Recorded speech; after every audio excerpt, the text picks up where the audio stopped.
This is a... Wow. I thought he was breathing heavily. It's just too much. Now, he's done. He's absolutely done. I mean, I just think, there's... A race too far. A race too far, stepping up the distance to the unknown. This was shocking. After a lot of teasing throughout the week, Jakob Ingebrigtsen decided to cap off his season in a big way, making his half marathon debut at the Copenhagen Half Marathon, a fast and great course which drew a lot of hype from running fans as one of the best 1,500-meter runners in the world and recent 3,000-meter world record holder with a 7:17 mark decided to test himself over a long distance on the roads. The bib that was put to the side with his age, and obviously, it was only really the last few days that this rumour came out, but even then, we were still thinking, will he or won't he do it? Now, we really had no idea what Jakob could achieve, given how the pace was originally supposed to be very hot, bringing in one of the world's best 5K runners and Diamond League final champ Parehu Erigali to pace this race. It did make people wonder, could Jakob Ingebrigtsen run a world record over the half marathon?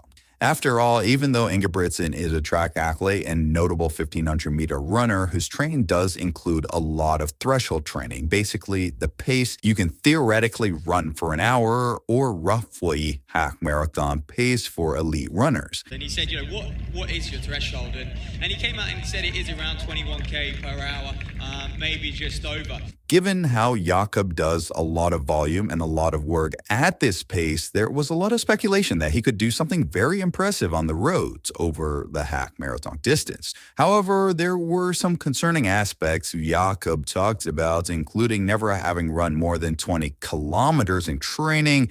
Of course, a half marathon is just over 21 kilometers, and Jakob would have to plan to go out with the world's best half marathon runners if he wanted a shot at winning this race, including world record holder Jacob Kiplimo of Uganda and world half marathon champion Sebastian Saleh of Kenya. But what was crazy was seeing Ingebrigtsen actually running with this group, and they started out relatively conservatively over the first 5K. There was a large group in the beginning, but the next 5K saw a lot of attrition, and while we didn't quite see it visually since Ingebrigtsen was still in the lead pack, the pace took its toll on one of the world's best track athletes as well. Well, here's the moment. This is 10 kilometers. He just gets through there, and it's just decisive. He just stops straight away. He'll be gutted with that. Surely, Matt, going into this, he wanted to challenge the best. And he's almost crying out there as if we thought, is it an injury? Is it a stitch? But then now he's back running. I think when everyone watching saw Jakob peel off at 10K right here and drop off, there was a sense of shock, as we didn't expect someone who usually measures himself very well aerobically to be dropping off in the middle of a race. This is very unlike Jakob to be going with the pace and completely drop off like that. That is a really big shock. It took us by surprise. We were speechless. We had no words at that point. And you could tell Jakob was done here, just gassed. And he tried to go with the next fruit, but wasn't able to get back to running at that pace. It does go to show you that the damage world-class half marathon pace does on someone, even someone who's near invincible on the track, 3K world record holder and 5K world champion, Jakob Ingebrigtsen. It's a little bit shocked that he was happy to go with this ferocious pace early, and even just 58 minutes. We can't disrespect it, the level these men operate at. It was a disappointing end to one of the most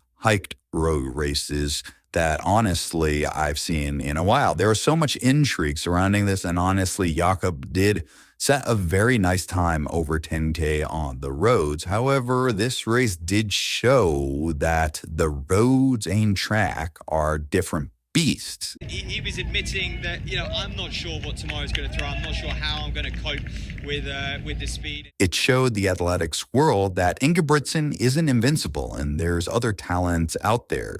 Jakob Kiplimo, in fact, did beat Jakob Ingebrigtsen on a track years ago over the 3,000 meters, actually. And he's gonna get there! He's got the greatest strength! He's young too, they're both 19! And this race kind of also reminded me of when Ingebrigtsen couldn't hold on to the group at the World Junior Cross Country Championships. And Ingebrigtsen has definitively become detached from this group. There's a lot of different disciplines, even within the world of distance running.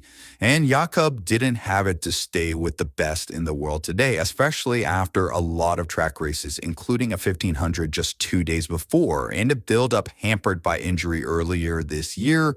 Maybe it isn't really that shocking to see this result. You say humbled, I mean, it's come at the end of a long season, and he was unsure. In the press conference, he was admitting that, you know, I'm not sure what tomorrow's going to throw. I'm not sure how I'm going to cope.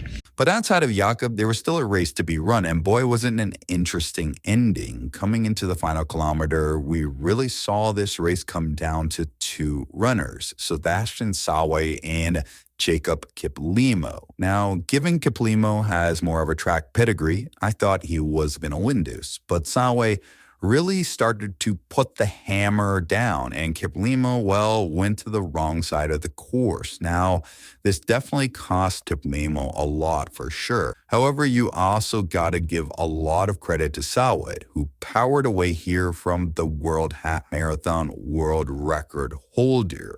He's conquered the world record holder on the track, the famous Jakob Ingebrigtsen, a rock star. Sawe, your 2024 Copenhagen champion.